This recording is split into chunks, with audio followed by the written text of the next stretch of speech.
kelihatan di wajahnya. Karena mikirin rakyat. Ada juga yang mikirin rakyat sampai rambutnya putih semua, ada. Yang mikirin rakyat sampai rambutnya putih semua dan yang punya kerutan. Itu calon presiden ideal menurut Pak Jokowi.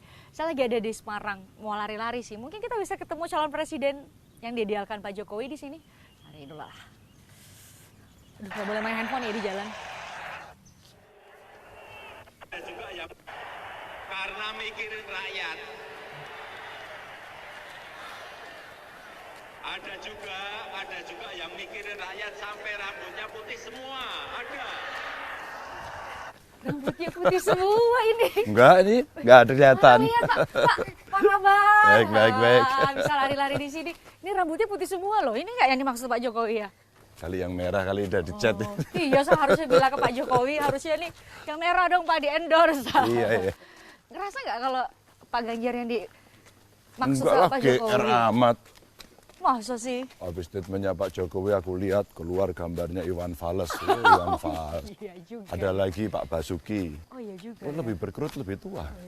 Lebih putih. Iya, tapi kan ya elektabilitas paling moncer di antara semua yang sekarang tuh muncul kan Pak Ganjar di berbagai lembaga survei. Pak Jokowi nggak bilang elektabilitas kok. Oh iya juga ya. Cuman bilang apa coba? Rambut putih, Ya. kerut. Kerut. Iya, Pak Ganjar punya kerutan nggak? nggak ada tuh. Wah, ada saya lihat. Katanya itu pemimpin yang memikirkan rakyat. Itu loh. Mungkin pengalamannya Pak Jokowi kali ya. Kalau saya lihat Pak Jokowi itu di TV, kantong mata ya. Kantong matanya. Jadi kalau saya lihat menteri-menteri itu kantong matanya mungkin itu. Saya kan enggak tuh. Ada sedikit. GR. Iya. Duh, Pak Ganjar di PDIP itu pertama kali masuk tahun berapa bergabung? Gabung Mbak ya? Iya. Gabung saya ikut kampanye, ketemu tokoh, ngobrol, diskusi. Sekitar tahun 92. 92 ya. Sama Mbah Tarjo. Tarjo Suryo Guritno di Jogja.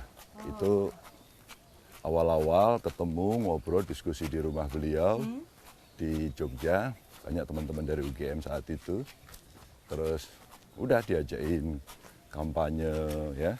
Terus kita punya ide-ide yang dia bilang, wah ini anak muda mesti ikut nih gitu. Waktu itu masih zaman ini ya, Orde Baru ya. Iyalah. Jadi partai itu masih Golkar. Cuma dua partainya. Cuma dua partainya ya. P3 sama PDIP. Oh, PDI. PDI belum PDI. PDI ya. Oh. P3 sama PDI. Golkar kan golongan bukan partai. Betul ya. Betul. Nah setelah itu tetap konsisten sampai sekarang dong. Ya, cuman ya waktu itu kan Ada dinamika. teori masa mengambang itu kan sebenarnya tidak semua partai punya sistem yang bagus kan saat itu. Umpama data anggota ya, terus kemudian. Salam. Waduh. Ge. Kak. Ge, sehat ya? Sehat, amin. Itu terus kemudian ya gitu aja kalau kita cerita saat itu ikut kegiatan, ikut pemilu, kampanye, terus kemudian kita rame-rame, terus kemudian nunggu pemilu berikutnya kan biasanya ramenya di situ aja. 5 tahun sekali lah ya. Ya 5 tahun. Tapi setelah 92 menjelang 96 saya udah ke Jakarta. Terus kemudian sering nongkrong di Kebagusan, ketemu dengan banyak orang, ya aktivitasnya itulah seneng gitu ya. Tapi saya tidak menduga saat itu terus kemudian gabung di Badan Diklat Partai. Oh itu pertama kali Iya, diklat ya? Badan Diklat Partai, aktif berkeliling, terus kemudian disuruh nyalon gitu kan. Nyalon Mbak, bukan ke salon. Suka ya. Saya mikir ke salon nyalon. Oh itu 96 pertama? Ya 96 sebelum 27 Juli lah. Ini 97 kita udah punya sikap, apa kata Bu Mega? Ya. Saya pernah ingat waktu itu buat kaos Mbak. Bukan buat sih, dikasih orang. Kaosnya itu Megaku, Megamu, Megawati. Itulah gerakan-gerakan yang muncul. Terus kita ketemu senior-senior, tapi kan malu-malu takut-takut. ketemu yang di birokrasi, ketemu yang di pemerintahan, ketemu yang di dunia usaha, kumpul. Oke, wah, kumpullah semuanya. Terus kemudian memberikan dukungan ikut oposisi untuk tidak ikut pemilu 97 dan ikut mendukung PDI Perjuangan di tahun 99. Ya itu, udah. Tapi semua berjalan begitu saja dan saya tidak ikut di parlemen. Terus kemudian sambil berjalannya waktu menjelang 2004, kira-kira tahun 2002, PDI Perjuangan menyiapkan diklat. Nah ini sebenarnya cikal bakal Ibu Mega menyiapkan kader. Kelak kemudian hari dalam dialog-dialognya saya baru paham bahwa Ibu bilang gini, kita 99 menang tapi banyak kualitas kira-kira perlu di-upgrade ya. Gimana caranya? Itu langsung menurut concern saya. ke kualitas Ibu ya? Ibu itu langsung punya sense yang bagus. Ini kalau cuma gini doang nggak bisa nih, rame-rame doang nggak bisa nih. Ini mesti ada satu sistem yang dibangun agar kader menjadi berkualitas. Yang di jabatan publik ngerti, di DPR ngerti. Setidaknya dia tahu bahwa fungsi pengawasan, fungsi legislasi, fungsi budget itu apa. Kalau mereka mesti siap di eksekutif ya bagaimana pendekatan ke massa, bagaimana menyiapkan program. Kalau zaman sekarang apa ya? Visi misi kali ya, gitu ya. Itu disiapin. Dibuatlah diklat. Dan itu dulu melibatkan banyak sekali pakar. Saya ikut membidani lahirnya itu. Jadilah diklat itu. Maka banyak alumni-alumni diklat yang kemudian menjadi pejabat publik ya. Misalnya? Ya banyak sekali. Pak Sekjen ya. Mas Hasto ya? Hasto, terus kemudian ada apa namanya Trimet, saya masih ingat itu ya, Trimet itu ikut, terus kemudian Pak Yasona Lawli itu ikut. Menkumham ya? Iya. Oke, tapi memang sosok Bu Mega begitu mempengaruhi pemikiran, pandangan. Kalau kita lihat kan Ibu kalau mimpin rapat itu benar-benar kepala daerah disebutin ini, kepala daerah di sini. Kita kan lihat ya, Ibu benar-benar detail, berarti benar-benar dievaluasi. Siapa yang bisa punya kesempatan dapat jabatan publik, Pak Ganjar itu tolong diperhatikan yang ini gitu.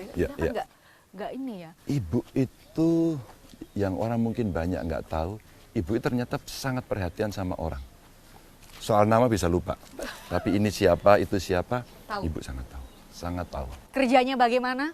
Kerjanya bagaimana, Ibu itu pembaca media yang bagus, ya.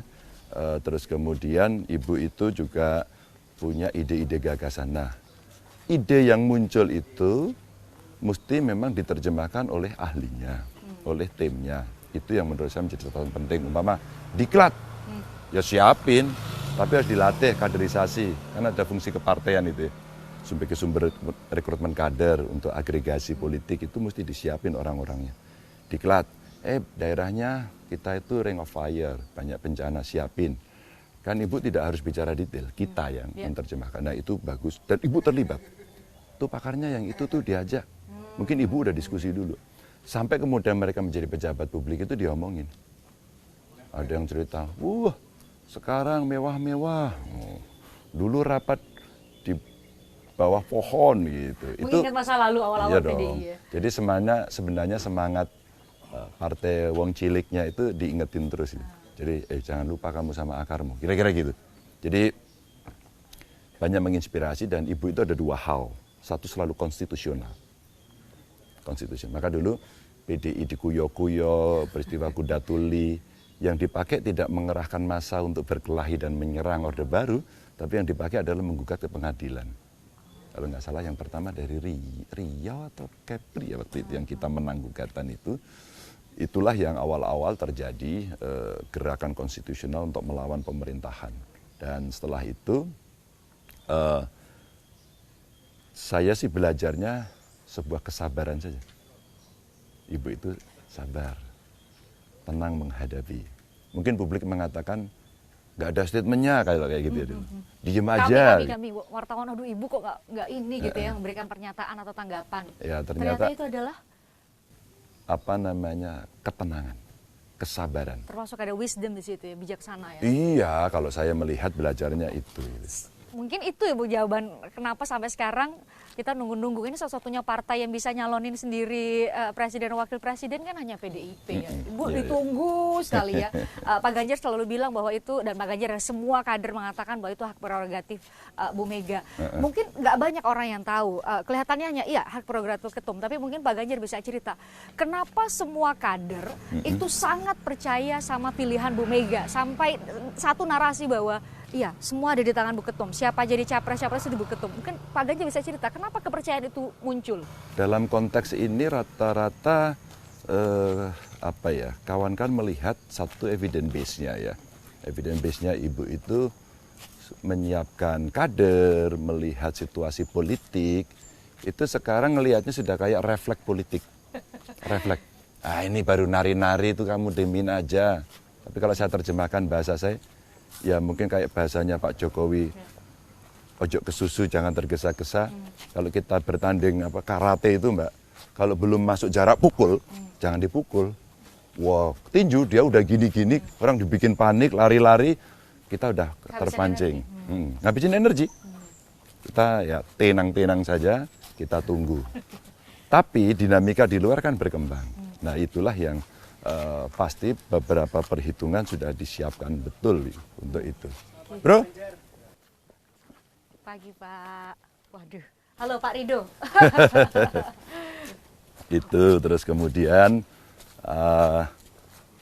tahu momentum kapan ini mesti dilakukan. Kan sebenarnya kan jadwal politik juga udah tahu kan. Iya. KPU juga udah tahu gitu. Baru juga peserta pemilu tanggal 14 Desember nanti. Iya, masih lama, makanya siap-siap. Dan Ibu itu tidak abai.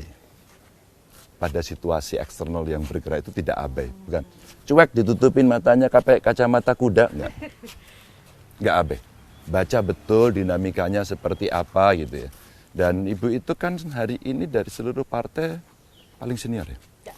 Dari seluruh pimpinan partai, jadi pengalaman. Dan yang saya ketahui juga banyak kok pimpinan-pimpinan partai yang juga berkomunikasi dengan Ibu.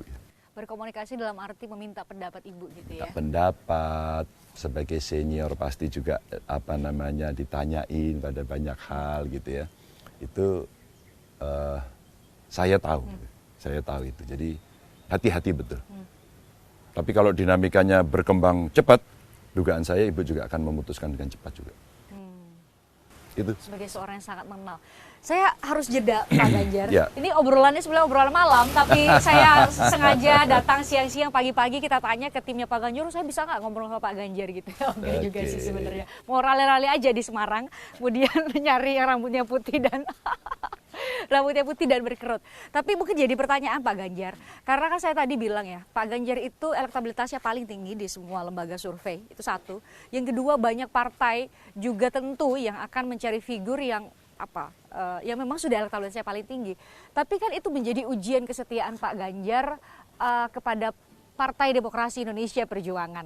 Sebenarnya kan kalau mau dipikir-pikir, kalau orang ngomong bilang, wah Pak Ganjar kan punya elektabilitas tinggi, udahlah partai manapun juga pasti dapat. Tapi sepertinya Pak Ganjar selalu memberikan pernyataan-pernyataan yang tenang, nggak terlalu mungkin biasa-biasa saja ketika ada partai yang bahkan sudah menyatakan bahwa akan mengusung Pak Ganjar untuk jadi calon presiden. Sesetia itukah Ganjar Pranowo kepada PDI Perjuangan? Saya akan bahas usai jeda.